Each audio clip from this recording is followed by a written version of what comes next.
Welcome to Talk Dirt to Me, where two farmers shatter myths and take on the top issues facing America's farmers. Here's your hosts, Logan and Bobby Lee. What's up, everybody? Yep. Good evening from the redesigned studio. Yeah, from their eyes, Right. nothing has changed. The viewers, the listeners can't tell. Obviously, the listeners can't. But I'm liking it. Yeah, we got a lot more room. I got pretty big plans for the thing. Like our listeners don't know or can't tell the layout, but like over there, I'm actually going to put a whiskey barrel, flip like a cut in half one, flip it upside down, put a rug down. I want to get one more leather chair, have like a drinking smoking area over there. Have like table dances. Yeah, I'm gonna put a pole in here. Yeah, we'll have a titty bar right over there. And look at there, less than a minute in today. Already mentioned titties. Yeah. But no, I don't know. It really opened the room up, and I told Bobby Lee because when we had Amy on, I was sweating my balls off. It was like middle of the day. It was hot, and yeah. We got mini splits. That's what I put up to cool this. They do a good job, but the curtain was blocking the airflow. Yeah. So the other day I was like, man, I'm moving it. So rearranged. Which worst part, I had to remount the light up there. Oh yeah. Yeah. So y'all don't even know what goes into this. I don't say y'all don't know what goes into this, and neither do I. Yeah. Well, and I'll tell you, it was a bitch moving this shit by myself, especially the curtain, because I had it all put together. So I told Marcy I would have to scoot it this way, run over here, scoot it that way, run over there. Like I had to slowly move it. Yeah, you should have said something to me. I know, but I'm terrible about hell. If I want to you're just as bad working your cows. You'd rather just do it yourself. But before we jump in too much further, I'm going to go ahead and give a shout out. We want you to hit that like button, hit subscribe, comment below, and let us know your thoughts on the episode. Got a lot of good comments, Spotify, all the good places. And if you leave us a good comment, we'll read them, talk about them. Commenting on our top 3. We had a lot on that. I don't even remember what our top 3 was last week. Occupations. Jobs. Yeah, jobs if we weren't. We got some good ones. Or didn't have our regular job, I guess. Yeah, we got some really good ones. But do that. We'll read your comments. If you're watching on YouTube, comment below, hit the like button, share it. Biggest thing I want to stress, guys, share this with your friends. Share the episode out. It helps tremendously. And please leave those ratings. Spotify, we have 498 ratings. So we are right there. So y'all push us past that 500 mark. Let's hit 500 on Spotify. Apple, you guys gotta catch up. But while I'm pulling up these comments, what else do I need to do, Bobby Lee? Y'all read my hat, Agzaga. Go to agzaga.com. Do all the good shopping. You can't talk about Agzaga without talking about the bayonet wrap. That's the bread and butter. Hey, I drove by. Dad had baled the hay. They just used their new round baler, but I drove down Beaver Road the other day and he had just rolled that. Man, that American flag bayonet wrap, it just looks good. Yeah, that Lee Greenwood playing on the radio. Yeah, an eagle screeched over as I was driving by. There's probably one out there on a bale of hay. It was. They were mating. It was 2 eagles mating on a bale of hay. I wouldn't expect anything less. That's right. I thought I grew a mullet as I drove by. It? Yep. Just seeing it, yeah. But yeah, they got all the good bayonet wrap. All, variety won't be beat, including the American flag bayonet wrap. You'll get it all. $20 off that $50 minimum order when you use the discount code TALKDIRT20. TALKDIRT20. Do that. And so let me hit some of these. I gotta share some of these. We had some great ones here. So Jack, he writes, again, this was top 3 occupation if you weren't doing what you currently do. Jack writes in, Soldier of Fortune. I like that one. It's original. Did you ever read the magazine? I'm vaguely familiar with it now. When I was 16 or 17, I think I briefly subscribed to Soldier of Fortune because I was like, man, One day I may be a I mercenary. was about to say, is it mercenaries? Yeah. Pretty much. And actually in the back of the old Soldier of Fortune, I don't even know if they do Soldier of Fortune anymore. But It's probably not even actual mercenaries, just people that are like fantasizing. Probably. They were probably a bunch of like 16-year-olds like me, or like old guys that'll never do anything. But I always heard back in the back of Soldier of Fortune magazines, there was like guns for hire. Like you could actually find like where people would put an ad in there and you could hire them. Like if you needed just like a personal security detail or like, I don't know. I think basically anything. Some of them you probably could be like, if I need somebody killed, and they would do it. Yeah. Yeah. I mean, they probably wouldn't be very good. Well, and I can see where that might be frowned upon by like the authorities, possibly. Probably. Well, that's what Jack says. Soldier of Fortune, country music star. And then the best of all, he said, be on the staff of Talk Dirt to Me Enterprises. Hey, maybe one day. One day, man, you never know. Y'all keep sharing this stuff and rating it. You could be the second person on the payroll. Yes, that's right. Somebody here, Dylan, he said, we got to get Bobby Lee a longer headset cord. My man's neck has to be sore. I saw that comment, but I was like, no, I mean. Well, and like when at the board, I've got it back. Maybe it looks, yeah, and maybe at times it will get up, but it's got like a springiness to it. Yeah. So I appreciate him looking out for me though. Yeah. He said a helicopter pilot, a spec ops, or ranch hand. Great choice. Solid. Then this one tickled me. Jonathan, he said sprint car racer, and then elk rancher for hunters. And then his other one was, and I like the specificity here, female plastic surgeon. So Jonathan is only interested in doing plastic surgery for females. I mean, I guess you can. I guess it sounds glorious. Oh yeah, I'm sure there's plastic surgeons that specialize, like they just do boob jobs. I mean, I assume that's what he's kind of hinting at. Yeah, that's what I would assume. But I mean, you're like, you're immediately picturing all the really nice ones you're getting to work on. But I mean, I guess they all look pretty nice when you get done with them. That depends on how good of a surgeon you are. But the part that would weird me out is like you cut a titty open. Like that's the thing. Like I feel like performing the surgery part on a tit would be kind of odd. I don't know. I mean, I do a the lot dogs. Of you ever given breast implants to any dogs? No, I mean we do mastectomies pretty often, but not no implants. We don't then do like our reconstruction when it's just let's get this thing closed. We're not worried about reconstructing them. Have you ever had someone ask for like implants for a dog? So this is odd, but all right, I'm already nervous now. not for breast. That would be really weird. A penis? No, I've never removed a dog's penis. But cats actually, sometimes you have to do what's called a perineal urethrostomy, which you don't. You're kind of removing the penis of a cat. Yeah. When urinary obstructions or urethral obstructions. So how they piss? Well, you basically open the urethra way on up. A lot of people call it like you turn him into a girl. Well, so you created a vagina. No, but it's their anatomy then looks more like that. But like it's still that's where I go into like we were way ahead of the transgender thing. Yeah, y'all been transitioning cats for a long time. But they're still a boy. Yeah, it's still a male. Yeah. But no, after you neuter them, they make these things called nudicles. You can put in, their scrotum to make it look like they're still intact, even though you neutered them. Why? Exactly. The guy asked me about it, and like I looked it up, and I was like, I kind of took him, relatively serious. Like, well, let me research it and look into these. They were really expensive, like for the implants. Nudicles. And like, what I was kind of taking him serious. I was kind of talking to him about it. He was just kind of laughing. He's like, oh. I was like, well, I didn't really want to do it anyway. Because, and heck, by the time he paid for the implants, and then we, had to charge him a little extra to put them in, like, oh God, the neuter was going to cost like 5 times what it would for just a regular neuter. I've never heard of anybody putting in fake nuts. That's been a long time ago. I don't even know if they still make them. Nudicles.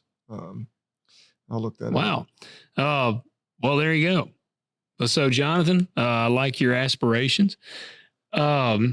Mackenzie, she writes in, crop duster, team roper, and a pimp. That's right. Somebody beat me to it, but I was like, oh, I've always heard pimping ain't easy. Pimping ain't easy is what Kyle said. I said you keep your pimp hand strong, and then pimping ain't easy. And yeah, that's what you said. I've always heard that pimping ain't easy. Not sure if it'd make my top 3 based on that. Yeah, what's the old 3-6 Mafia, man? It's hard out here for a pimp. Yeah. Yeah, that was, but I like that, Mackenzie. It's original. Pimp. I guess there's still pimps today, ain't it? I'm sure there are. There's sex trade or sex trafficking. And Yeah. all that. Yeah. I've seen prostitutes in Memphis. I remember, that is one thing I did see one time. I was driving a semi back from the granary. Where is it North Watkins? Yeah, I think it's Fraser. Yeah. Fraser's, for our out of towners, Fraser's a lovely town out here. And I was driving through there, and it was North Memphis. I was driving through there in my semi coming back. It was a chick, and I couldn't tell what was going on here, but she was a black gal walking down the side of the road. She had on a skin tight blue dress. And and I noticed drivers in the cars down were they were really looking. And I got up there closer, and she had this dress pulled all the way up to it was probably up about her belly button area. So she had no panties on. And I mean, it was just bare ass cheeks. She was just walking. And I'm like, boy, she is really advertising. She had half the goods out. Yeah. Yeah. You just never know what you're going to see in Memphis and I'd always heard that was a hot spot for prostitutes. Yeah.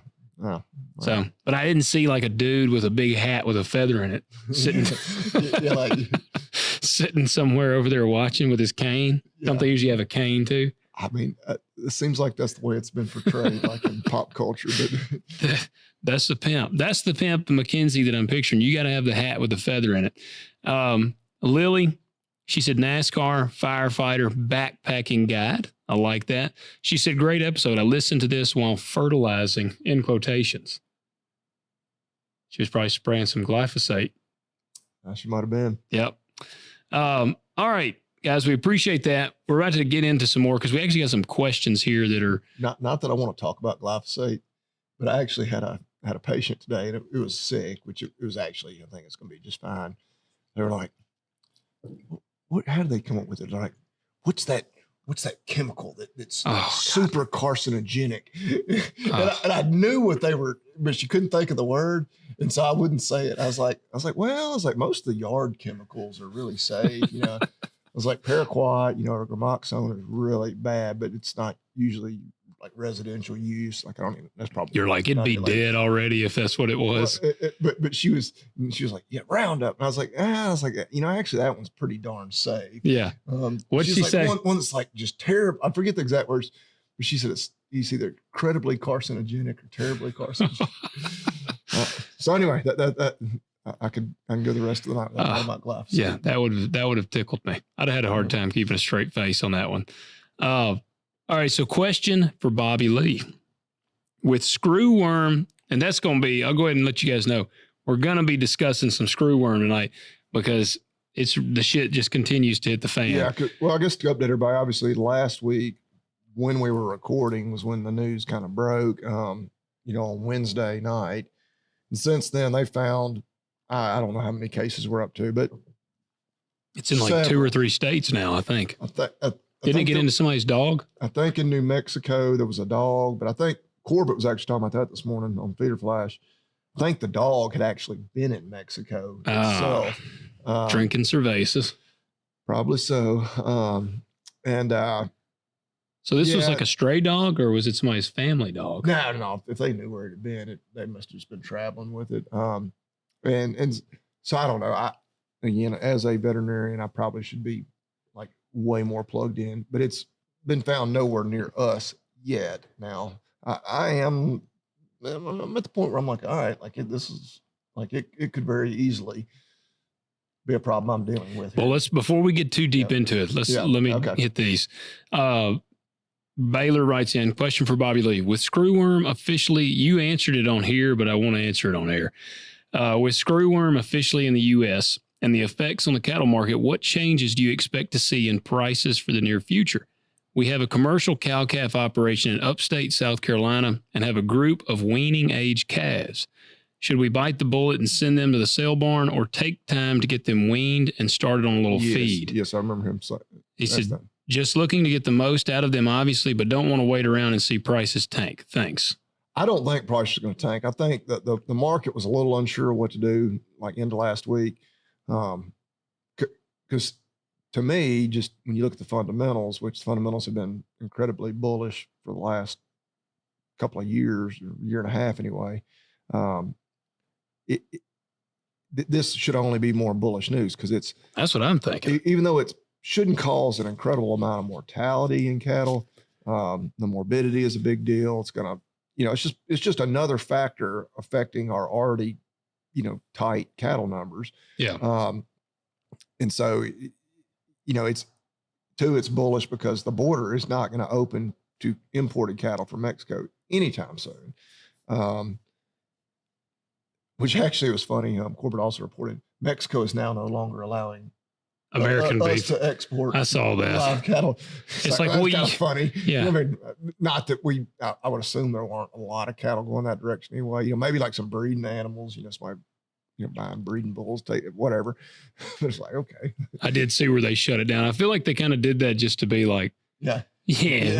Now y'all been saying y'all didn't want our worm infested cattle. Now we don't want yours either. Yep. That's kind of the gist I got from it. But I think, the way I answered him, like if you're thinking of like, I'm very long on cattle right now. I think everything is in line for them to stay high and maybe continue creeping up even higher.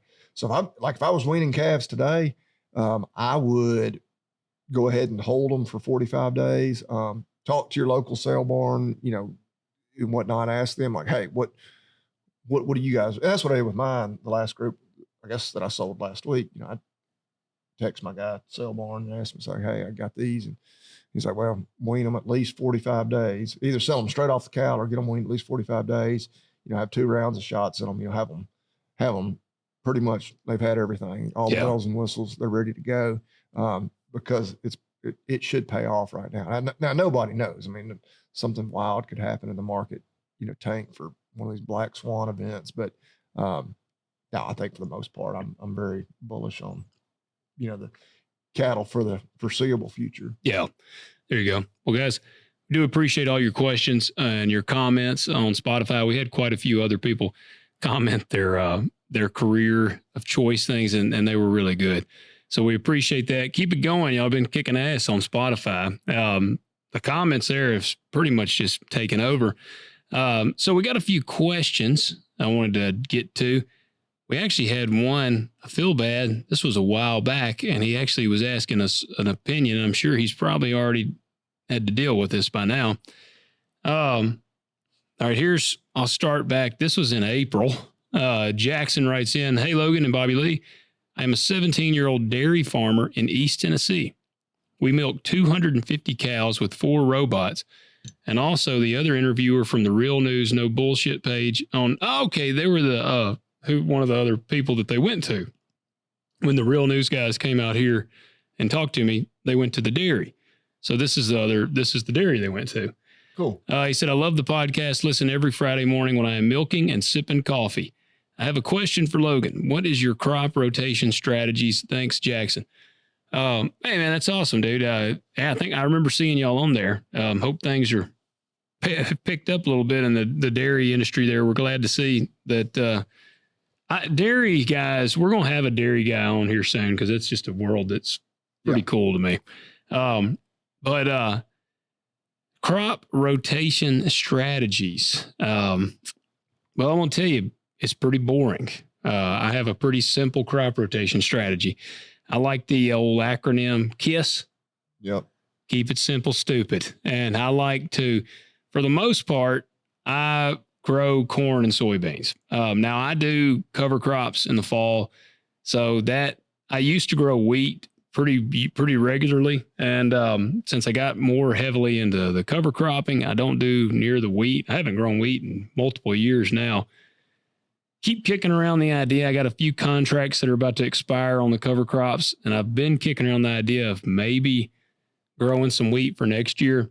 But man, it's nice not cutting wheat right now and having to try to get planted and stuff. So Yeah. I've been done planting for a month. Yeah. So it is nice, but man, my general strategy is 2 years of beans, 1 year of corn, on a farm. Like if I pick up a new farm, you know, I'll see what was on it. If it's, I do not plant corn back to back. I've never done that. Actually, I don't, and there's guys that do it and they have good success with it. But for me, I like to rotate. One of the best things, and this is something I took advantage of this year, but one of the things you can do, if you have corn on a farm and say things are tight, when you rotate to beans the next year, man, a lot of times you can skip fertilizing that first year, and you're going to want to fertilize next. Now I'm throwing, where I've done that this year, I'm throwing some foliar stuff out, but it's still a lot cheaper than, you know, having it dry spread. So I like to go 2 years of beans, 1 year of corn. That's generally my rotation. And like I said, you can a lot of times skip the fertilizer the first year after corn, and you'll have, you know, have tissue samples and stuff pulled. Like I have them pulling samples, and, you know, if it comes back and it's real low on K or P or something like that, then there's stuff you can fly on, or if you can get your low boy in there, you can, not low boy, your high boy, you can go in and spray it. But yeah, that's what I tend to do. Yeah, which we're in kind of a boring part of the country where, I mean, this time of year, it's pretty much corn and soybeans and a little cotton. Yeah. Not as much cotton as there used to be. If I was a cotton grower, then my crop rotation would be cotton. Cause I mean, like that, dude, them guys will cotton a farm to death. We got some cotton farmers that listen. I love you guys, but God bless America. Some of them dudes, they'll grow cotton for 20 years straight. Yeah. I'm like, shit, I picked up a farm a few years ago. This farm is now covered in solar panels. But I rented a farm and it had been cotton for, I bet you it had been cotton for 20 years. Like never rotated. And, man, I worked it. I put beans on it, and the beans were bad to the bone. They cut this was a big farm. It cut probably 75 bushel beans. Next year I put corn on it. The corn averaged like 210 or something on there. Just killer ground for our area.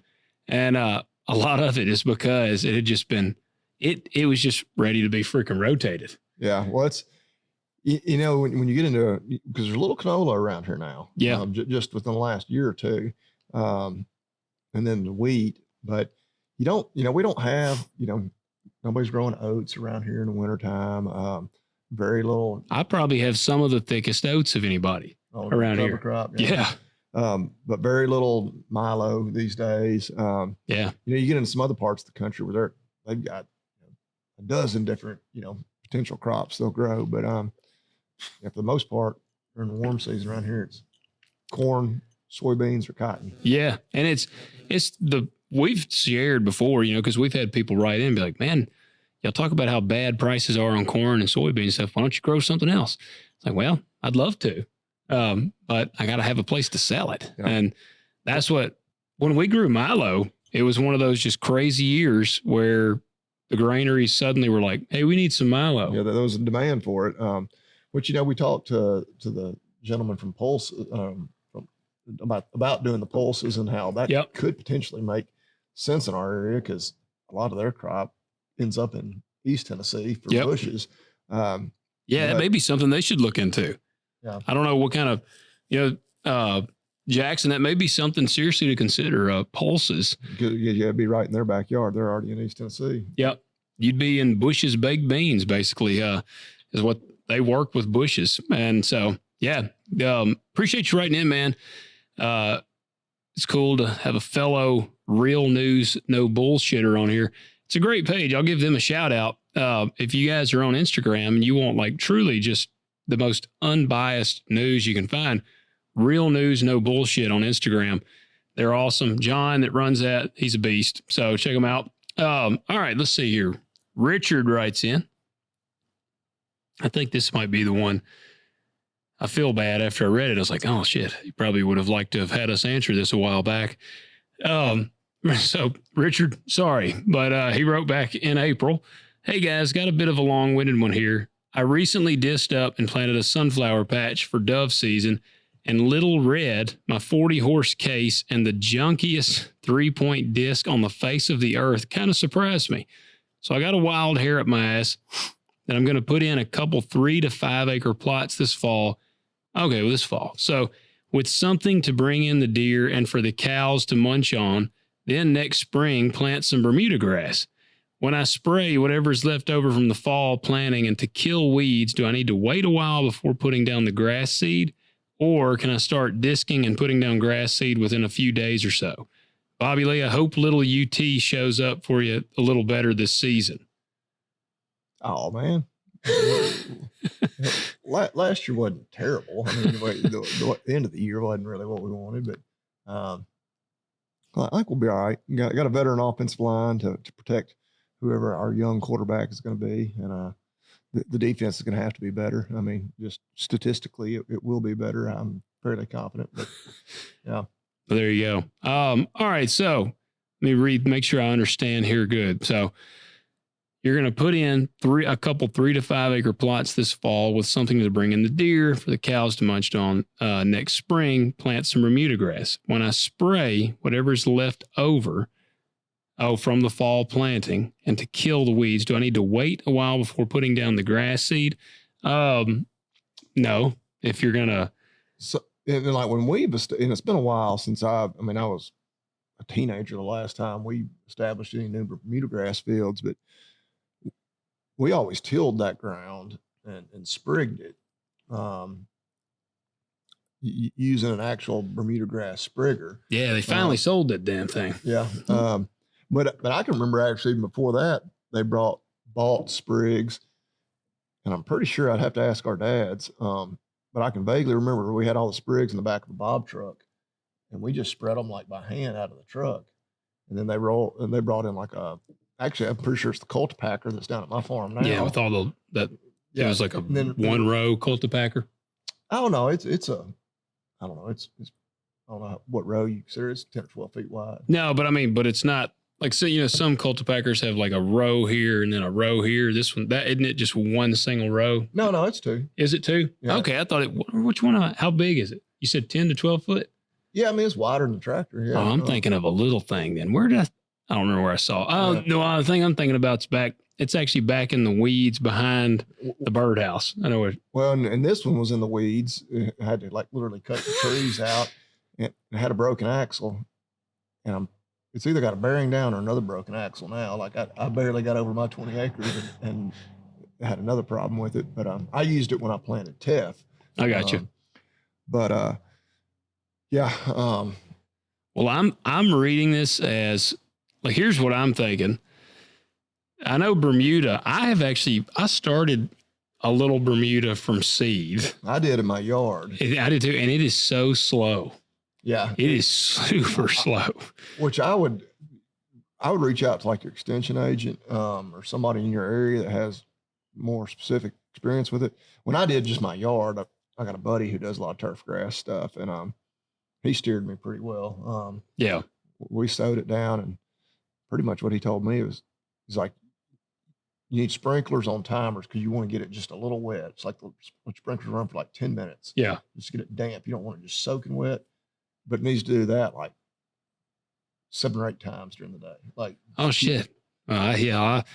And my yard, my entire front yard, I mean, we graded all that down. It was bare dirt. Yeah, and I've got great standard Bermuda, which that was years ago now. Yeah, well, that's how I had pulled up some bushes at the old house, and I just threw some seed out there, and I just forgot about them, and then it finally came in.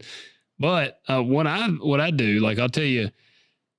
If you're going to till it up, like, okay, I'm trying to make sure I steer you right here. When I spray whatever's left over from the fall, planting to kill weeds, do I need to wait a while before putting down the grass seed? Okay, so you're going to till it anyways. If he's going to spread grass seed, he's going to till it. Yeah, I would say, trying to just broadcast Bermuda grass seed into you're going to have a hell of a time. Yeah. But what I would do, I would actually go in and I'd spray it with a hot shot of Roundup and kill everything, kill all the grass, because it's hell to till up heavy grass. If you've killed it, it'll till up and work up really easy. So go in and spray it, then till it, then spread your seed, and then I'd run like a cultipacker or something over it. Yeah. If you don't have a cultipacker, man, you can like drag chains behind your four-wheeler. You can take a old, like, hell, a ton of people. I mean, if this guy, I don't know if you got cattle panel, you can take a cattle panel and just drag it behind the four-wheeler. Better seed to soil contact. Yep. That's what I would do. I'm no expert on Bermuda seed, but that's what I would try. Yeah. Get you a nice little rain right after you plant it. Yep. Be great. So no, you don't have to wait. I'd start disking, putting on the grass seed within a few days for sure. That's what he said. Can you go ahead? So yeah, you probably already have done that. He's probably like, these sons of bitches, I did that already. All right. Let me get back up here. Do apologize. That was so long ago. Jacob writes in, I guess this is when we were talking about restaurants and fast food joints. He said, what do y'all think about Panda Express? I have experienced getting a bowl full of rice and very little meat. That's what I would expect somewhere like that. I don't know that I've ever eaten one. Well, I got to thinking. I might have like one time. I'm trying to. I think I have eaten it one. See, it was either You ever heard of Payway? Payway, whatever it is. I don't know that I've ever. P-I-W-E-I, Payway. I don't know. I'm not Asian, but I love Asian food, so the idea of it being like a true like Asian like fast food drive-through sounds like a good idea. But I couldn't even tell you where the closest one of either of those is around here. When I ate it, it was either Panda Express or Payway that I ate at when I was a machinist. I worked out in Memphis, and there was some out there. Only thing, I went one time and my debit card got like hacked because I got a call shortly thereafter, and they were like, "You've had the weird charge on here," and I went, so I had to get a new debit card. So that's going back there again. Yeah, I've never gone back. I don't remember if it was Payway or Panda Express, but I want to say it was real heavy on the rice. Yeah, which that's the cheap shit. They're gonna load you down. That's like I said, Chipotle, and I had some people that were like, "Man, y'all are sleeping on Chipotle," and I'm like, no, not. It's not that great. I've still never eaten one. Well, you ain't missing anything. So, Jacob, I'm with you, man. If I actually ate at Panda Express, I was not impressed. All right. And I will tell you where I was impressed tonight. I went to Chili's, and Chili's is not like, it's like fast food with beer and TV. Pretty much. And a lot of times I would get the old triple dipper, which is usually like just the appetizers. The appetizers, yeah. and I'd get the big mouth bites and like a couple other things. And you can tell they're like probably like a microwave burger or something. But tonight I was like, man, I'm gonna venture out. Marcy got a big cheeseburger. I was gonna they got this the double bacon ranch thing, man, it sounded good. That son of a bitch, it had 1,700 calories in it. A burger? A burger. That's just the burger. No fries, no drink.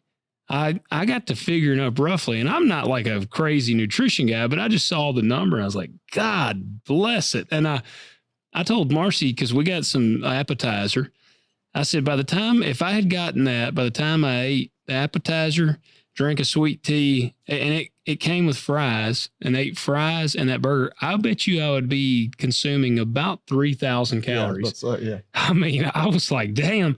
And I remember when I was younger, and when I would go to Chili's a lot, I would get shit like that, and then I'd get a molten lava cake when I'd get done.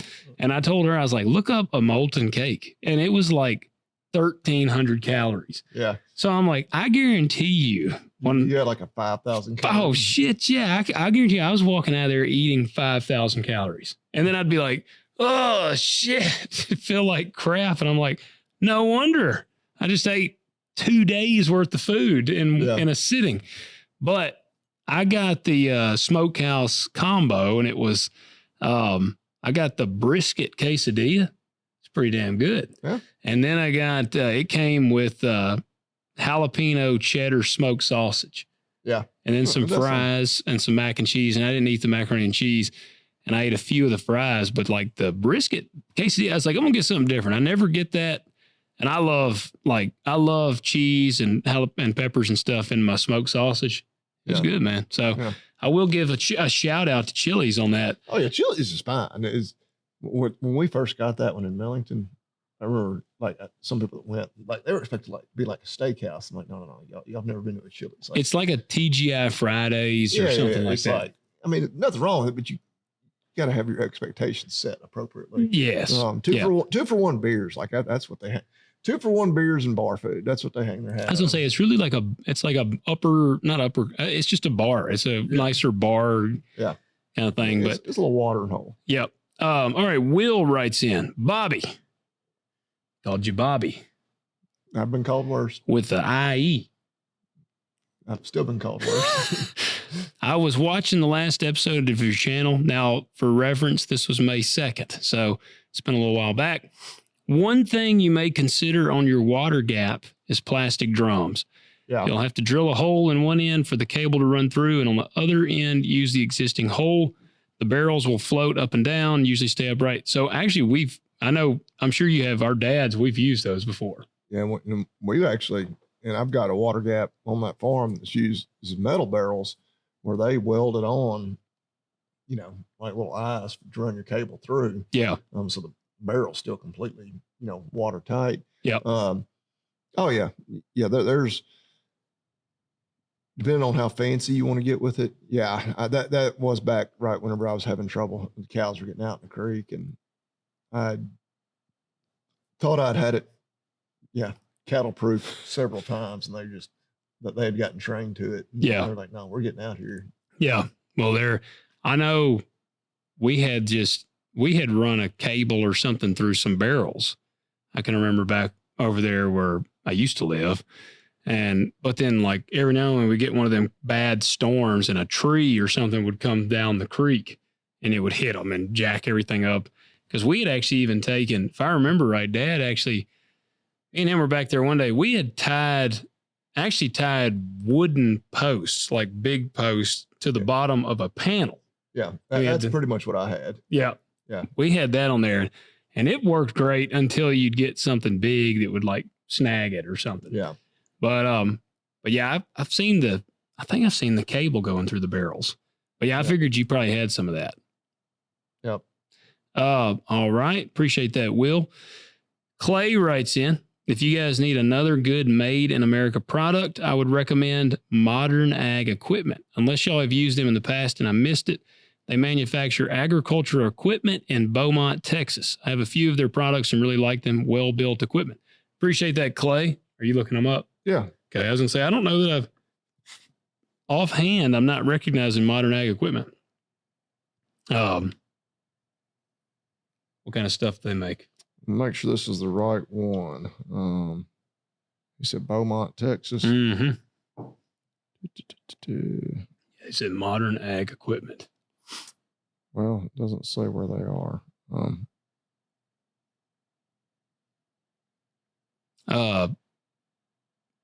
Speaking of, we do got to address. This is probably them because their dealers are all over Texas and Louisiana.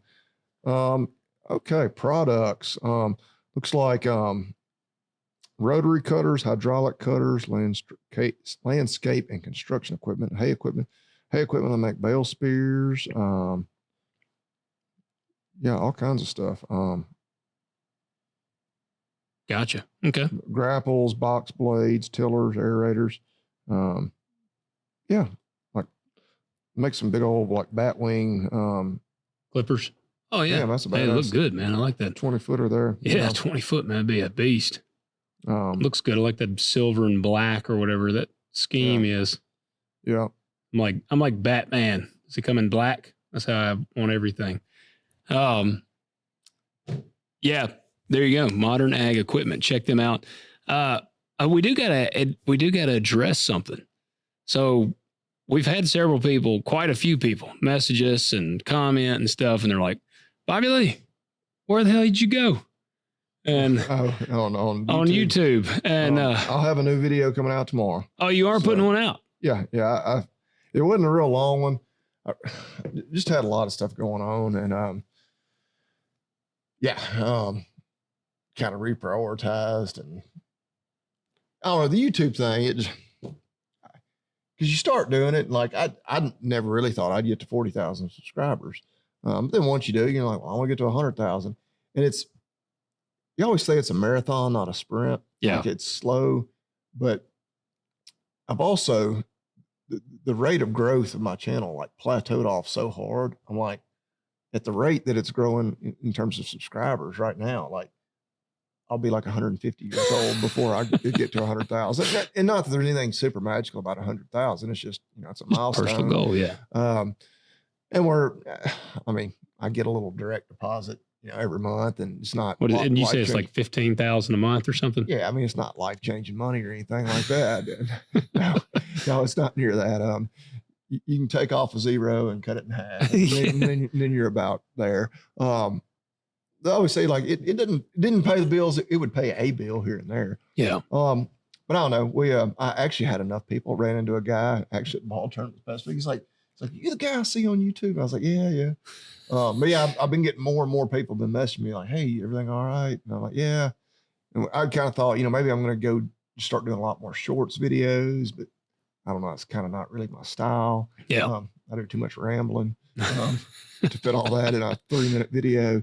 So I don't know where kind of the way I reset it for myself is, and everybody tells you like, got to be consistent, and so I've been doing 2 videos a week, with rare occasion when I would only have 1. Yep. But I'm like, all right, if we're going to start doing it again, I'm not going to hold myself to that. Yeah. Like if there just ain't a whole lot going on, I'm not going to put out a video just to put out a video. And yeah. That's what I had done for the last 5 years or so. I was say for years. Yeah. So I don't know. We're still here. We'll have one out tomorrow. It's actually a shorter one. There wasn't a whole lot going on for them. I needed to be cutting hay yesterday, but it's supposed to rain tomorrow and Saturday. And so I was like, well, no point in cutting, just let it get wet. So, well, I was going to say too, I remember now I didn't do YouTube near as long as Bobby Lee, but like when I was doing my YouTube channel for LH Farms, and every now and then I'd sporadically jump on, like I'd put up a video like 2 months ago or something, but man, I'll be honest, when I quit doing it, God, it was nice. It was so nice. I went like 2 or 3 weeks without doing it. Yeah. You probably felt like you're on vacation. I didn't realize how much pressure I was putting on myself, I got to do this. And I always said like the filming part's not that hard because I'm just doing the things I would normally do. Yeah.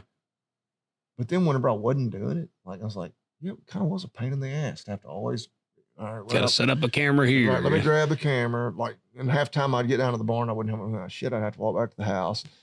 I'm like, yeah, all right, let me stop what I'm doing, set the camera up. And then in reality, it won't take like 30 seconds, but you had to do it. And, just little things.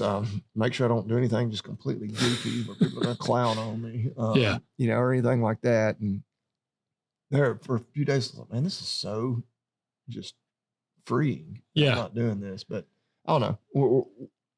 We hadn't like deactivated the channel or anything.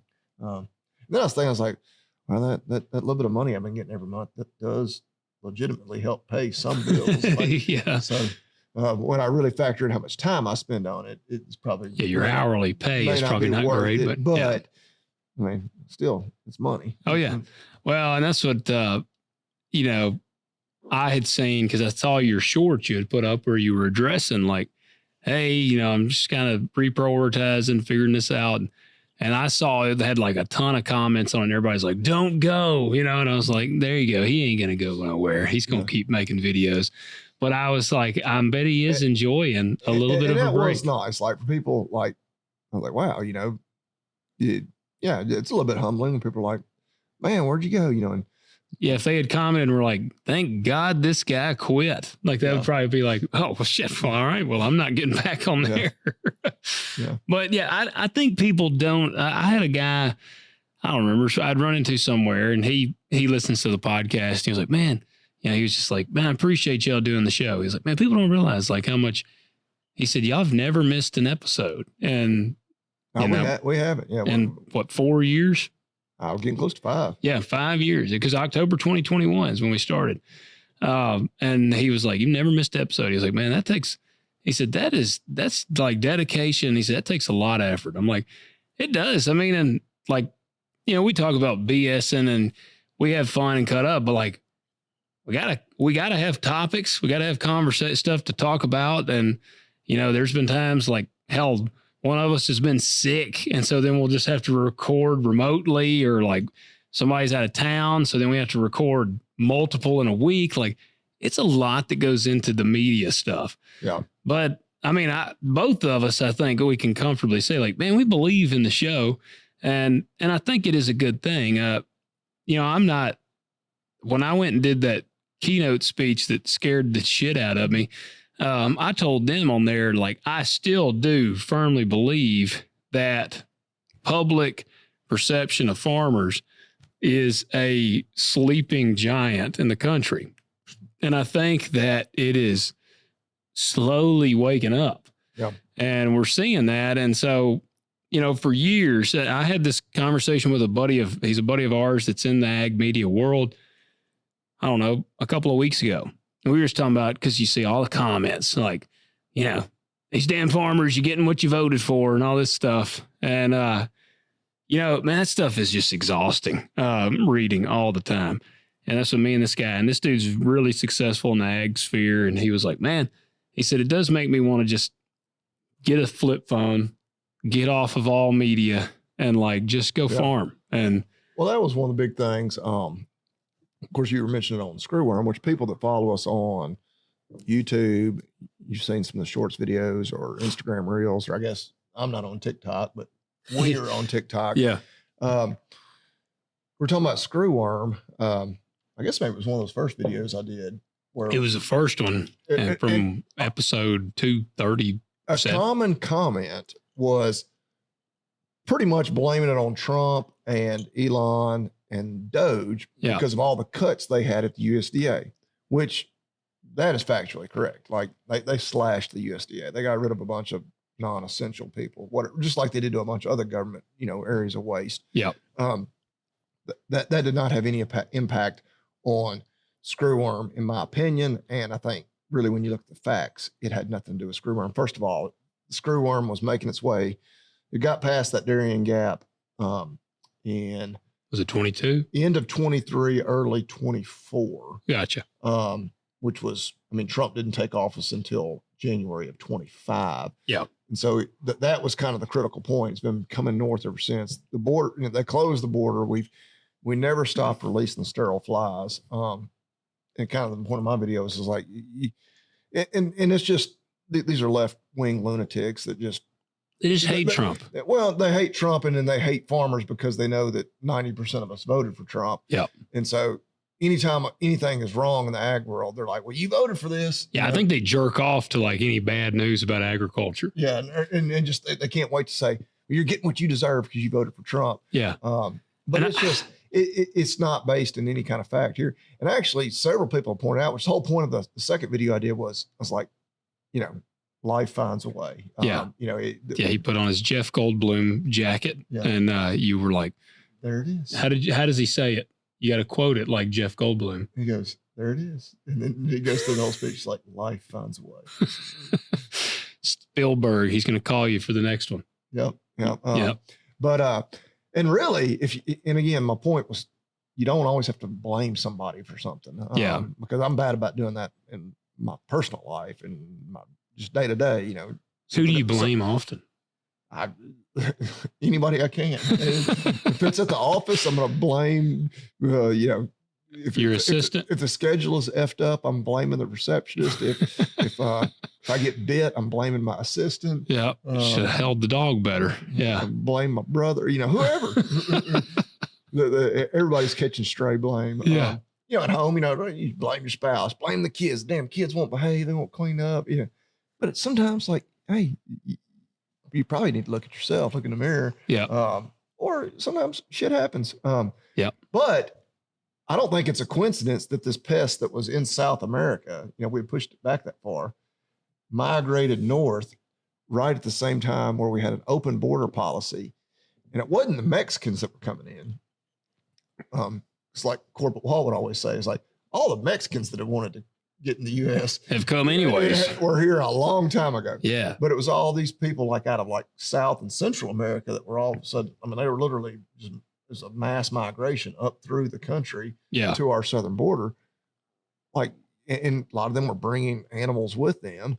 Had maggots coming out their butts and stuff. And that was, I think we even talked about on here the way a lot of the, they were smuggling animals across Mexico's southern border illegally. Yeah, they were shoving like chihuahuas up their butthole.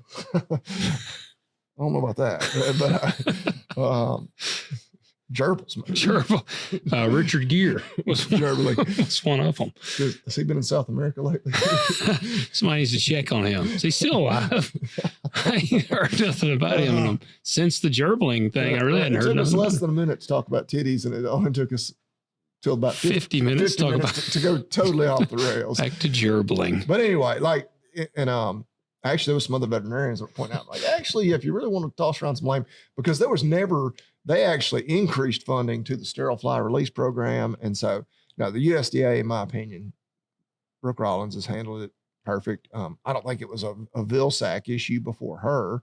Now, again, his boss wasn't doing him any favors in this regard because he was asleep. Allowing all, right. We were allowing all the people to migrate. And I say we were, they were coming through. It was Mexico, just the Democrats, but it was because we were allowing them to come across. They weren't coming up through Mexico just to get to Mexico. They were just using that as obviously along the path to get here. But anyway, screwworms here. I don't know. I need to become more of an expert on it than what I currently am. Well, then we're going to have we'll actually be talking about it a little more. I'll throw a teaser because next week we got a really awesome guest episode coming up. And, one we've been looking forward to for a while. Yeah. We've been looking forward to that. We got Dale and Nick from the Tennessee Cattlemen's Association. They're going to join us in studio. And I already know that the screwworm is going to be one of the topics. Oh, yeah. You can't talk about cattle right now in this country without that being. There's also the longhorn tick. You heard of this? The Asian longhorn tick. Yeah. That's one of them that they want to dive into a little bit. So there's going to be some of that, but I did want to throw that teaser out that Nick, what do they call it? The president-elect. Yeah. When does he start technically? Oh gosh, that'd be a question for him next week. Okay. Well, that, he's the president-elect and Dale is the vice president. And so they're going to be in here with us. Neither one of them will be wearing cowboy hats. Yeah. I was like, hey, I said, I'm going to go ahead and ask you now. Do y'all if you wear cowboy hats, we just won't use the headset. But I said, if y'all are going to wear them, then we'll bust ours out. And he was like, man, I'm going to be honest with you. Neither one of us wear cowboy hats. Yeah. And I was like, well, that's fine. I don't ever hardly wear one unless I'm working out and want to shield from the sun. I don't wear my straw hat that often. I got a couple of felt hats that I really love. Of course, way too hot for that this time of year. Marcy got me a straw hat for my birthday. Oh. And so I've been like, when we're out here picking produce or something, I love it, man. I've got nice. Like 5 straw cowboy hats, but none, and I'll wear them occasionally. They're just, I don't know. Yeah. My felt hat fit me quite like my felts do. No, and I'm with you. My felt hat is, which I'll give a shout out. That's from Buckaroo Hatters. And I love that hat. Yep. All mine are too. Yeah. They're great. A couple other ones, but yeah, the ones I really wear from them. They're in Covington if y'all want to use them. But we got that episode coming up, but let's see. I did want to touch on, we got one more here from AC. He says, good morning. Love the podcast. I'm about halfway through the podcast from the first to current. Hell yeah, man. That's awesome. Learning a lot and enjoying it. I live in Mississippi, but have spent a lot of time in Tennessee as my grandparents lived in Nashville for 30 plus years, and I've duck hunted in Tiptonville a few times. So it's awesome to hear about things in the general areas I'm familiar with. Are you looking up where that is? It's up around Reelfoot. Yeah, okay, gotcha. He said, I am trying to get a copy of Bobby Lee's feed out program, and I'm trying to find, you had to ask, I'm trying to find the Made in America company list. Is there any chance you can email me those items? Again, love the show and keep knocking it out the park. Look forward to many more episodes. Man, this is AC. You got to be at this point, 20th person that's asked for that list. And we just don't have it. I started, Bobby Lee had sent me, because he writes them down every time. Yeah, I put them in my notes. Yeah, I don't. And he sent me that list like 200 episodes ago. And if I had started back then, because I had started to put it on the website, but I wanted to do it really good. Like I wanted you to be able to click on the name and it take you to the website and maybe even highlight the product. So I set my ambitions really high. And basically when I got started on it, I was like, no. And so it's so overwhelming of a list that I'm like, shit. I don't know. I'm not going to say we won't, but when I send him my feed list, I can probably copy and paste this. It's literally just names. There's no links or anything. And it's probably 200 and something things on there, ain't it? It ought to be 240 something. Yeah. Let me see. And I send this to Bobby Lee while we're on air here so that I don't forget. So I just sent your email to Bobby Lee and he will send you that feed ration very shortly. We appreciate you writing in. Let me see. Next one here. Okay. Henry writes in, hi, I have a question for Bobby Lee. I know in one of your past episodes, you said that you were not sure if you were going to breed the little red Brahma heifer. Just wondering if you decided to or not. Oh gosh, I don't even know. That was back May 20th. Not that long ago. Said in one of your past episodes, though. So I had a real pretty red Brahma bull calf, but we cut him and you check on him? Did you pass out over there, Banks? There's a loud bang on the other side of the curtain. Our producer's making a lot of racket over there. Yeah, your little red Brahma heifer. Did you ever breed it? Man, I'm trying to remember. Henry, I think, is the 13-year-old kid that we met at the farm machinery show, because he wrote. Let's see. I'm pretty sure he had commented. Oh, is earlier. he talking about the Brahma cross heifer number 513? If that's who he's talking about, she's with the bull right now. Yeah. I don't know. I mean, obviously, I don't know if any of them are going to get bred. They better, majority of them.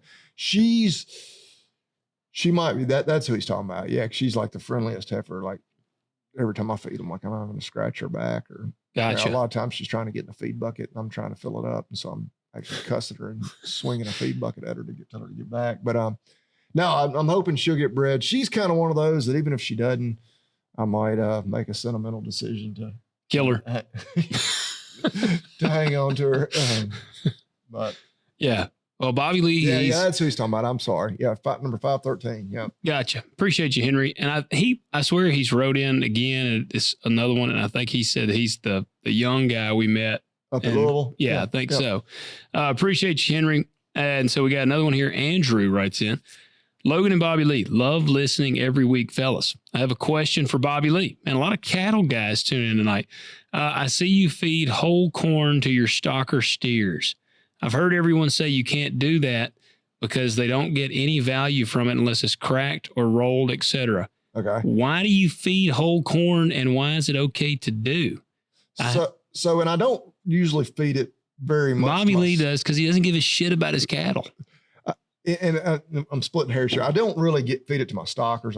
That's in my finishing ration that I feed to the ones I'm fattening up.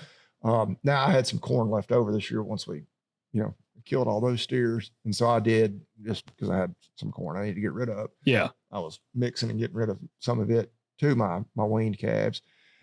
Actually, so cracking your corn or rolling it or doing any sort of processing like that only increases the feed efficiency by 10 to maybe 15%. And I know some people that actually think it's less than that. Maybe not even be that valuable. So, very common question we get, common misconception is that they can't digest whole corn. And in that ration that we use, for finishing them, it is straight whole shell corn. and then we add in just a little bit of a high protein pellet tenderloin from Tennessee Farmers Co-op, and then I use like a little soybean meal too. Yeah. But no, they can absolutely process, digest whole shell corn. So if someone tells you they can't, tell them they're a dumb son of a bitch. Yeah. Logan said so. Do it. Hey, yeah, that's fine. He said, I have a small cattle herd and I'm planning to keep a steer or two to feed out for myself, a few close friends. Can I leave my steers on some pasture and feed whole corn and other supplement, or will that not work? Sounds like that will work. Yeah, that should work. He said, really enjoy the podcast, boys. Keep up the great work. I'm located in Southwest Iowa, just for some foreshadowing. Also, can I get Bobby Lee's feed ration? Keep up the great work. Yes, I'm copying that right now. And I just sent it to Bobby Lee. I wish I had a way to make it on our website where you could get it. And I guess, I don't know, because I'm sure you could send it to me. It's a PDF file that you used to be able to find on the internet. Now you can't, but I've got it saved. Well, I should be able to open it, and I could basically I could link it on the website. Yeah. Make it on there, or if nothing else, we could put the ration on there or something. Yeah. All right, we got that. Trying to get, I do apologize to some of y'all that had wrote questions in a while back. We've been slammed with topics here lately, and I was like, man, we need to catch up. Kelsey writes in, my truck ain't necessarily a farm truck, maybe a hobby farm truck, but this is what I have pretty much always carried. And he's kind of giving us his service truck rundown. He's got his ratchet straps. Oh, yeah. 20-foot chain. Yeah, you got to have a big chain. I'm used to slinging a big chain.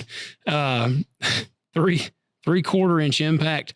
Dude, I'm going to tell you, and I think you've got one. A 3/4 inch impact, they're awesome. But that gosh damn a 1/2 inch Milwaukee is as bad as the 3/4 inch impact. Like we used to use them we got these big ass heavy Ingersoll Rand or Chicago pneumatic 3/4 inch impacts. We even got a 1 inch impact that sometimes we'd use. That damn 3/4 inch impact, I guarantee it weighed 30 pounds. And you're trying to hold it under there and work. And it was like real slow. It just had a lot of packed a good punch. I guarantee you that 1/2 inch Milwaukee is badder than that thing is. Yeah. So if you don't have one of those, Kelsey, you need to check one of them out. He said, it made me a believer, because I was like, there's no way this thing will be as good as a pneumatic, because I've got a 1/2 inch pneumatic. Yeah. And I never, since I got that Milwaukee, it's obsolete. That's how I am. I've got a really badass Ingersoll Rand, a titanium 1/2 inch impact that I bought when I was machining, because we could get deals on Ingersoll Rand. I don't even know the last time I used it. Yeah. And my Milwaukee's badder than it. So he said impact sockets, ratchet and sockets, assorted pliers, booster cables. You got it. Booster cables is definitely a must in the service truck. I got 2 sets in mine. Pry bar. I use the hell out of a pry bar. Electrical tape, duct tape, Teflon tape. Now, I don't have any Teflon tape in my truck. I got Teflon and electrical tape. I don't know that I have any duct tape. Oh, I got duct tape. Floor jack. I got some jacks. Blue shop towels. Yeah, got those. And then Kelsey here is a man of culture, because he's got wet wipes. So he's like, I ain't using my blue shop towels. I'm going to use the mobile bidet. And he carries some wet wipes. I actually think I have some dude wipes. No, they're like hand wipes. Oh yeah. Maybe that's what he's talking about. They're not your crocodile cloth or whatever. You probably got some China made ones. I think I have to look and see, because they might even actually be made in USA. I forget. Oh, okay. I bought them right here in town at our local Napa. Is it in a white and yellow container? I believe so. All right. I got them in my service truck too. Yeah. And I think I need to look, because maybe they are, because if they are, that'd be a good company. Yeah. We just did crocodile cloth, and crocodile cloth, for reference, the crocodile cloths are badder than these that I've got in my service truck. I got the crocodiles in my pickup. He said, a come along, a fire extinguisher. Kelsey, who carries a fire extinguisher, man? What are you doing? Now, I think Kelsey, if I remember right, he may be a firefighter too. Yeah. No, a fire extinguisher is a great thing. I don't have one that works on anything. So You don't keep one on the combine? It's actually one of y'all's old ones from the clinic your dad brought when like they were expired. Yeah. So every so often you have to, change them out. Yeah. He was like, I think the one I keep on my baler tractor is one of those too. Yeah. I've never tested it. I don't know. At one point the gauge was still in the green. Now for reference, my fire extinguisher, I had a Traco catch on fire. Did I ever share that one time? I don't think I've heard this. And he said a small tarp. That's all solid layout, Kelsey. Appreciate it. So my dear Traco that is now sold, I was out running it on Bolton a couple of years ago now. And a high pressure line burst while I was out there. I was moving some trees, and all of a sudden this line just exploded. Like I said, it was high pressure. So it was just blasting oil all over, it was spraying all over the motor bay back there. And I'm in like a swamp over there at Bolton. So I'm like, shit. So I try to walk the Traco out of the swamp and over just to dry enough land where I could work on it. And I'm like, and the whole time I'm doing that, it's just, I mean, it's like a Old Faithful spray and oil all over the motor. And I can see white smoke just bellowing out of the motor. I'm like, oh shit. I'm like, just let me get over here. And at this point, I'd had a lot of trouble out of this Traco. Like if it does catch on fire. I was like, kind of like, because my dad had told me that, they had a bulldozer burn up one time, and he's like, metal will burn. And I remember being like, yeah, all right, this is finally going to happen. And because I had it insured at a good price. So I thought. So I was like, I got off the Traco. I turned it all off. I got it over in a good spot. And I run over there, and sure enough, I look up and some flames suddenly come up on the motor bay. And I was like, whoa, I was like, this thing's about to burn up. And I'm like, good riddance to this piece of shit. I got insurance on it. I'm going to let this damn thing burn. And for some reason, I just had it in the back of my head. I was like, because I had paid for this machine. I didn't have it financed. And I said, do I have this thing insured? And I started second guessing myself. So I quickly called my agent and I said, hey, I've got this Deere 200 insured, don't I? And he was like, I don't know, give me a second. And he looked, and I mean, this whole time, like there's a little flame, like it ain't like bursting into flames, but there is a flame burning on the motor back there. And he comes back and he says, no, I don't have it on here. So I was Let's like, add it real quick. Yeah. So my fire extinguisher, there was one in the Traco. I grab it out. Well, it don't even work. So I chunked it off, and I had a water jug I had been drinking. And it, like I said, it was swampy there. So I dumped the jug out, and then I cut the top off the jug, and I was just sloshing water up out of a mud hole and dumping it. Luckily, all it was that oil had splashed on the manifold, and it was just real hot. So it was just burning off the manifold. I finally got the fire put out, and it like smoldered for a long time. It didn't even hurt anything on the Traco, but I just remember thinking like, my God, I'm glad that if I had to let that thing burn to the ground and then found out that I didn't have insurance on it, oh my God, I would have been distraught. So, I still don't have I don't have a fire extinguisher on the other Traco still, but it would probably not be a bad thing to have. Yeah. Oh gosh. Yeah. So yeah, that is my near catastrophic fire on the Traco. And and before we do our Made in USA thing, well, we got to do our top three. Oh yeah, we do. What is it? What do you got? You're up this time. All right. You ready now? Yeah. Yeah. All right. Top three worst jobs on the farm. Okay. All right. You want to go first? No, you get to go first. Okay. Oh man. Now I'm not going to this is just top three. I'm not going to rank them in order because that makes it really hard. My number one is so far and away number one. Oh man. No. But you don't have to necessarily go in order. Now, is it you need to do this job, or is it if something breaks down and unchoking a hay baler is definitely in the top? Like if I was going to say a breakdown, I hate doing that, but is that what you're talking? Or you just mean like running this machine or doing that? Oh yeah. Do with it what you want. Yeah. Yeah. Maybe it's, spraying. I hate spraying. Okay. Or whatever. Oh man. I like it. It's funny. I really actually enjoy all elements of row crop farming, but I tell you, whenever I was kind of like, when I came back to the farm, running the water trailer is one of the jobs that I hated the most because it's boring as hell. I remember when I did that for your dad a few times, like when I was in high school, I slept a lot. Yeah. I took a lot of naps. Yeah. Because see, that's kind of how whenever I think actually a few times, like he would pull up and like honk the horn at me. and wake you up. Yeah. Yeah. I hated doing that. I got to, which this was pre-smartphone. So you couldn't like watch a TV show on Netflix or nothing. Like you were just sitting there and just you and your thoughts. And that was how, whenever I first started, there wasn't a lot to do. I don't remember if I think I had just a flip phone at the time. So I would sometimes I'd take a book.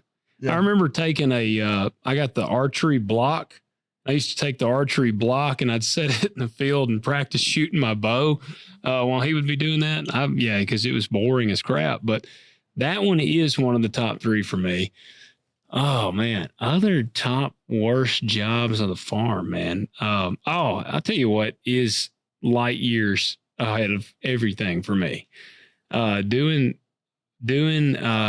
motherfucking taxes is that okay. Yeah. I will rank that one number 1 by landslide. I would rather I'll allow it. That's not a farm specific job, but if you're farming, that's good thinking outside of the box. Yes, that one is the worst.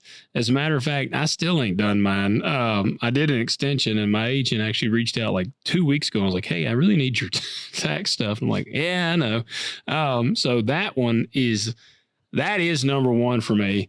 I'd rather run the water trailer for 3 months straight than do that shit. So taxes is number 1. Then I'm going to say the water trailer and shit. All right. I'm going to say, I want to hear yours so I can kind of gauge. I'm going to do my third one after you do yours. But you said a good one. Like anytime you're like racing the rain and you have a breakdown, which I know that's yeah. And it's even almost like, and I'm thinking like I'm baling hay. I get the amount of anxiety I have, like something's going to break. Yeah. And or like, or you just get going too fast. Yeah. You shear a bolt and you plug up the baler and always hated unclogging the square baler hayfield. Yeah. Round baler's not much fun either. But yeah. Just breakdowns when you're in a hurry. And you're always in a hurry when you're always in a hurry when you break down. Yeah. So I'll kind of put that number 3. Number 2 is the cows are out. Which had that the other night. It's kind of like I don't say I'm lucky because I feel like I've intentionally gotten to this point. My cows will like, I can pretty much lead them anywhere. So when they get out, it's like it's really just more from the time I get that phone call until I get there. Yeah. Where I'm like, where the hell are they? Like, yes, like please don't be actually in the road. Probably gets there. He's got a bull that's mauling a man to death in the road. But because like usually once I get there, I'm like, okay, if I can, everybody's accounted for. Like how many were out? Is it just these 2 that I see here? Or are there 20 more like around the corner? Yeah. But like if I've got a bucket and some feed, they will follow me anywhere. Yeah. I've started doing that. That was a lot more nerve wracking when we were getting calves out of the sale barn. Like those first few weeks when you didn't really have them trained to come to a bucket yet. So I moved my 4 cows from that little poop pasture to the big pasture over there. And that's when I worked them and all that. And I feed them range cubes every day. And that's how, dude, they're like the best Democrats on the planet. Cause I just pull up in my truck and you hear them mooing. Oh yeah. Well, hell, that's how, dude, they'll come to a bucket. It's like you say with yours, man, I have to be careful because you go in there and they will they're literally sprinting in there to get that. Every morning I've got 50 that are like that. Yeah. It's such a pain in the ass to get to I love it when they're not right there waiting on me, which is rare. Yeah. Because they pretty much know. Do you try to hurry up and do it before they get there? And I won't, if they're over the ridge or something and they hadn't heard me, I don't call them or anything until I get the feed put out. Yeah. No, I'm with you. All right. So what's your number 1? My number 1, and this is by far and away. Because I couldn't quit the job because I was working for my dad and my uncle. Yeah. So like, I like contemplate like running away from home if they kept making me do this. Wicking Johnson grass. Oh gosh, yeah, I did. Running the wick bar. Did you ever have to do that? I did on the light. Did you use the 870? Yes. Yeah. So that tractor, when it's in road gear, which it really doesn't even have a road gear, you're not supposed to drive it on. It's like 11 miles an hour. I'll say, yeah, that thing. And you put it in low range first gear. And so a wick bar for people who aren't. Yeah, I was gonna say, explain this. So, and we had a pretty big one because they make like just like handheld ones. This one was probably 12 feet wide. Yeah. But it's like a 4-inch PVC. Oh man. That's 12 feet long or wide. That then has these wicks that come out of it. You know, there's probably, I don't know, there's a bunch of them all across one side of it. Yeah. And we put it on the front end loader of this little bitty tractor because it was really nice because you could tilt it up where gravity, wouldn't, allow any moisture out. Then you could tilt it down and you would have a really hot Roundup mix. It's like 1-to-1 Roundup to water because you're just wiping it. You're creeping across this field. Yeah, it literally has wicks on it. Like it's little strips of and it's just they're damp with that chemical. And in our Bermuda grass, your Johnson grass is a weed out there. And of course, the Johnson grass shoots up really tall. And so you get in there, I don't know what, maybe 3 weeks after it had been previously cut, and the Johnson grass is maybe, knee high and your Bermuda's half that tall. And so you'd run it up above the Bermuda grass, just wiping it on that Johnson grass. Creeping. This tractor has no canopy, definitely no cab. Yeah, you're baking. Oh, and then they would tell me like, and really to be effective, you need to come back in your same tracks.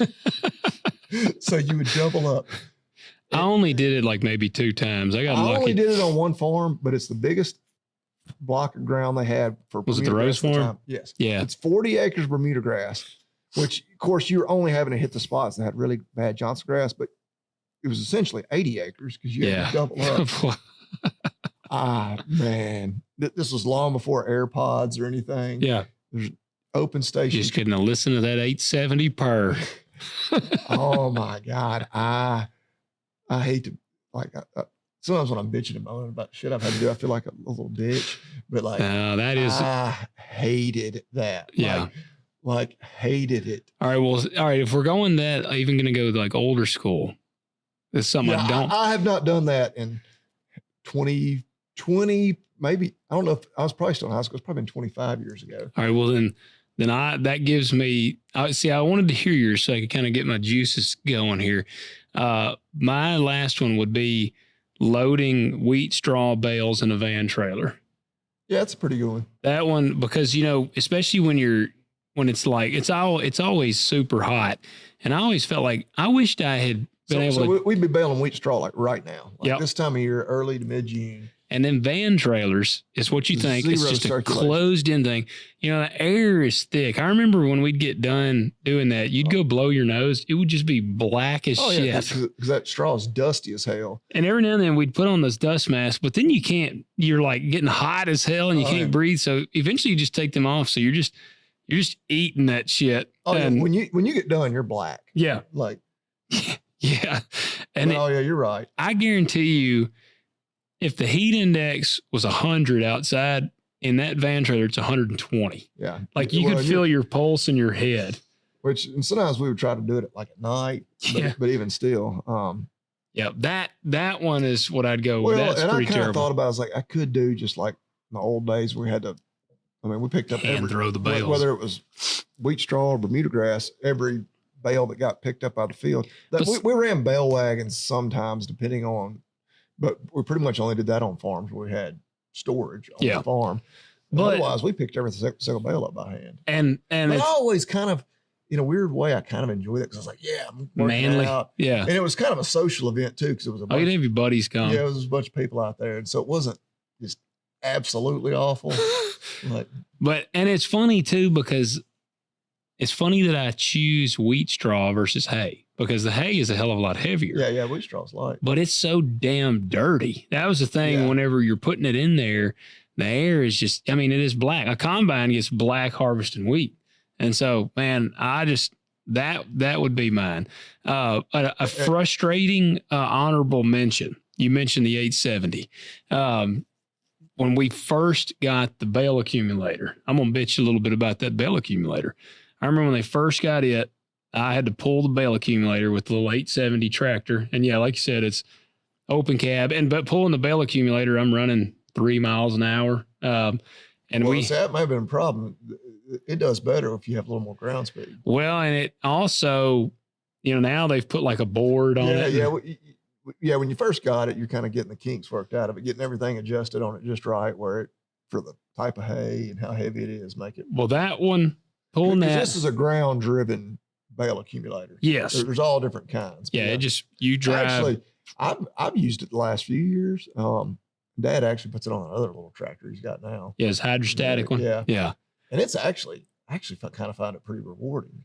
Like, cause it's kind of neat, Weaving around. Well, and I roll on. Because the more ground speed, usually, like, you have to let the baler get way on out in front of you. Oh yeah. Yeah. You will catch up. Oh, there is the cool thing I used to do. And you can run it in tandem with the baler. Yeah. But the problem there was it was long as hell, and it would slow the baler down if you ever had a bale. Get messed up in the only thing I liked about it is when I'd come out of a row and I'd have to swing out and then come back around, and then I'd turn back in and I'd turn perfectly and line it up with the bale. And then I'm like, oh yeah, I'm a bad man. Oh, it's easy. Like, anybody can do it. Oh yeah. But I pulled it in wheat straw. It's a living nightmare. I pulled it in wheat straw with the 9600. Oh yeah. You had plenty of horsepower. Plenty of horsepower. And that damn 9600, when you would go to put it in gear, it would go and then pop into gear. Well, after I had climbed, I had to climb down the stairs. Yeah, that tractor's a big, tall tractor to come on off of. Yeah. That thing had messed up. I guarantee you, I got up and down off that tractor. I bet I got off of it 200 times. It was over there on Mr. Roberts. Yeah. And I hurt my hand because I punched the accumulator, which this thing is solid metal. So like, I injured my wrist. And then I remember getting on there and farm confession here. My dad was always like, now don't force that thing into gear. You throttle it down, and it'd go, it'd kind of grind, and then it would kick into gear. Man, after 200 times, I was like, I'm going to burn this son of a bitch up. And I would get up there and I would just put all my force and just force it into gear and then go. And I was like, if I ever have to run this thing again, I'm going to drive the tractor and the accumulator into the Mississippi River. That one made me enraged. But yeah, still for me, number 3 is going to be the van trailer with wheat straw. Yeah. That's a good one. Yeah. My number 1, it's running that wick bar. The wick bar was terrible. But I'm going to be honest with you. I actually would rather run the wick bar than do my taxes. Yeah. Well, the bad part about doing your taxes, then you got to pay your taxes. Yes. Yeah. And mine are probably, I don't know. If I got audited, what a nightmare. So let me fire up old Joe here, old Smoky Joe. Y'all comment to us. Let us know what y'all's least favorite jobs on the farm is. That's a fun topic. Let me start off with 2 words.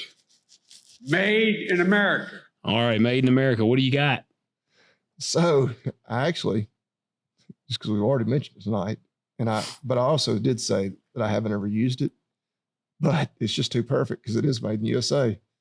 Give a shout out to Nudicles. So they actually still make them. Apparently, yeah, Nudicles. So if you're very superficial about neutering your dog and you just can't stand the idea of him not having his boys there, you can get him testicular implants. Now, how's it spelled? Nudicles, Neuticles. Imagine you probably would need to talk to your veterinarian about that. And I know I do have several clients that listen. If your veterinarian is me, probably don't talk to me about it. Like, I really don't want to do this. If one of your clients wants to do it and they're willing to pay, you'll do it. So I'm breaking one of the rules because, you haven't used it. I haven't actually used this. They actually make some other stuff too, but they're made in USA. Yeah, it's right there on the website, made in USA. That is hilarious. I gotta click on it. Nudicles. Yeah, because I remember this whenever I looked it up for the guy. They got the original, the natural, and like the ultra plus. Like the hell is that? Like huge? If you wanted your dog to look like a bull, can you get like? I want him to have I think it's they've gone into like detail. Right. It's even like super detailed. Yeah, y'all need to look this up on here. It's got like the epididymis and everything. Yeah, it's kind of look like a. The only I could see because I think for like most dog shows, like field trials, they're not allowed to be neutered, and so that's why they would want to put fake nuts in there. Which I'm sure you get disqualified if they found out those weren't. So do they check their nuts when you do a show? I've never done dog showing, so I can't say for sure. But they make them cough. But yeah, they make different styles. I just was assuming it was like 2 golf balls or marbles, but they don't list prices on here. I imagine, yeah, it's because they don't just sell them to the general public. Man, what a job! Here's an order online page. Oh yeah, how much are they? Well, this is the Nudicles Natural, which is not the highest end. If you get the the XL, which is for 110 to 140 pound dogs, a pair is $409. Gosh, dang, $400. All right, and that's just to buy them. I didn't even have them installed. Now, can you do this at home? Oh man, look at this. No, definitely not. Here's the Ultra Plus with the epididymis. Oh, so it's got a wiener. Oh, it's part of the testicle. Oh, so these, which this is for, that's the XXL. All right, let's just go for the medium here for a 40 to 65 pound dog. They are, what's if you want to get a set? They're like $700 a piece. They don't come in pairs. Yeah, apparently you can't get these. So $1,400. Yeah. So I thought that was his wiener coming off of it. No, they're tiny. Well, it's a dog. Yeah, the Ultra Plus, they're $640 to $709, depending on what size you need. Oh, they make them for cats too. I'll be damned. Golly. But, I just can't imagine there's that much market for that, but apparently there is. I don't think there probably is. I don't know. Unless people want to cheat like in the dog show world. I was saying they got especially if you get like an exemption, like if you had a dog show, you know, a show dog, I guess, and it was like a service dog and got its nuts blown off. Well, maybe that, or like if you had like testicular cancer. Yeah. Because like typically if something has testicular cancer, you remove them both. But yeah. Like maybe if it was some super, like I've never done a unilateral castration on the dog. But anyway. Well, there you go. Nudicles. Y'all check them out. Not a product I thought I would have ever talked about on this show. Add that to the list.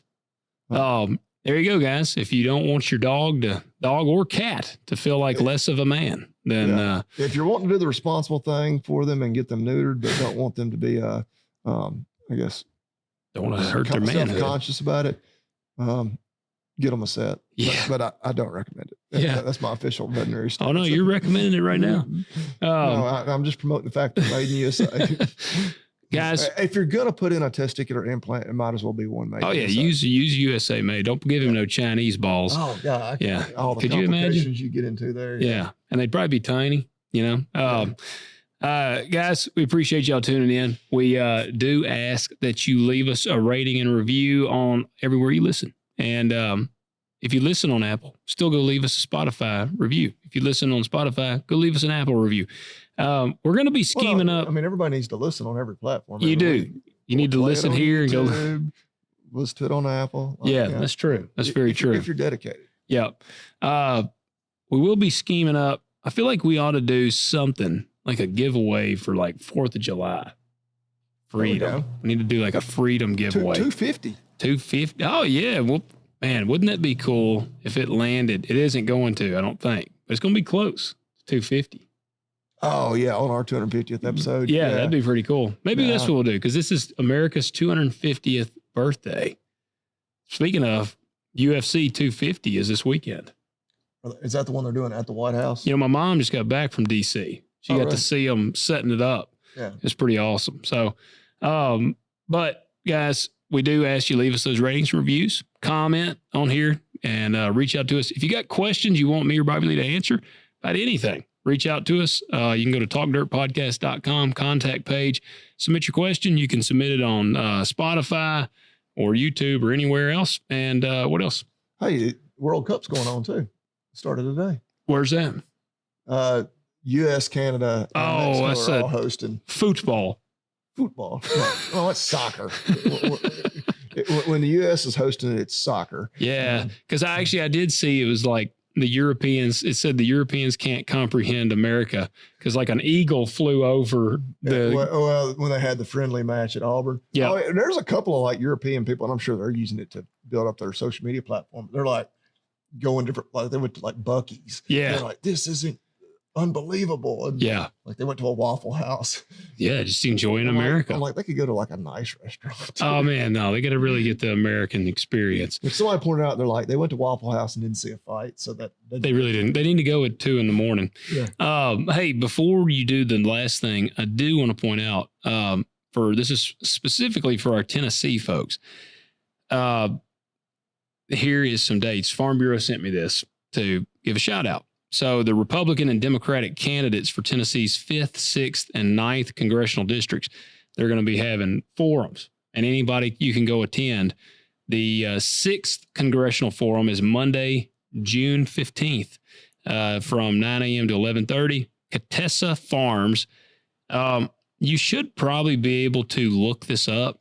You could probably just Google Tennessee Farm Bureau and look up the forums. But the 5th congressional forum, I think, which is ours, is going to be Tuesday, June 16th, 9 to 11:30. That's at Moore Farms in Dresden, Tennessee. And then the 9th congressional forum is on Thursday. That is June 18th, 9 a.m. to 11:30. That is Growing Acres Farm in Savannah, Tennessee. And the first one, like I said, 6th is in Riddleton, Tennessee. So if that's something you guys are interested in, I encourage you to check it out. You'll be able to go get to hear your candidates and all that. And I think you probably, like I said, should be able to look up. You could probably Google Tennessee Congressional District Forum and probably pull that up. So I encourage you guys to check it out. I think we need to be aware and plugged in. So what else do you need to do? Go to agzaga.com. No matter what you buy, fill up that shopping cart. But remember to use the discount code TalkDirt20. $50 minimum order. I'll take $20 off and free shipping. Check them out. That's right. Now, they don't have any cocaine, but if they did, you could use that code to buy it. See, somebody thought we were about to forget again. Yeah, you can't use cattle to smuggle it in right now. not if it's coming from Mexico. That's right. Our cartel friends are probably hurting right now. So, all right, guys. See ya. You've been listening to Talk Dirt to Me with your hosts, Logan and Bobby Lee. If you enjoyed this episode, we ask that you subscribe and leave a review. And we'll catch you next time.